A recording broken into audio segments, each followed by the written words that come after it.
ఈసారి జగనన్న 2.0 పార్టీకి చెడ్డ పేరు తెచ్చే విధంగా ఏ కార్యకర్త కూడా బాగా చెప్తున్నా, ఏ కార్యకర్త కూడా ఎంతటి స్థాయిలో ఉన్నా కూడా, ఏ పదవిలో ఉన్నా కూడా, రాష్ట్ర పదవి కానీ కింద ఏ పదవిలో ఉన్నా కూడా ఉపేక్షించేది లేదు లేదు లేదు.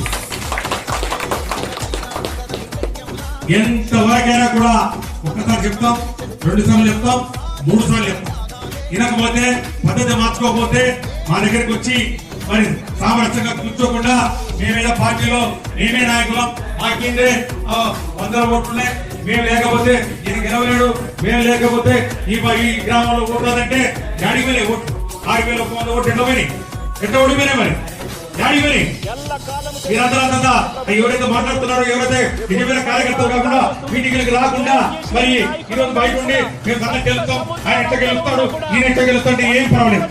మరి ఏంటి ఓట్లేసేది మీరు కాదు, ఓట్లేసేది జగన్ చూసి, ఓట్లేసేది జగన్ చూసి, పార్టీ గౌరవాన్ని చూసి, పార్టీ చేస్తున్నటువంటి కార్యక్రమాన్ని చూసి, కష్టపడే కార్యకర్తల గురించి మీరు పదవులు తీసుకొని మీరు పైనుండి ఈ రోజు రాకుండా పోస్టులు పెట్టి పార్టీని దిగజార్చే కార్యక్రమం చేస్తే మాత్రం ఖచ్చితంగా క్రమశిక్షణ చర్యలు తప్పవని చెప్పుకునే సందర్భంగా మీ అందరికీ నేను గట్టిగా మనం చేస్తాను.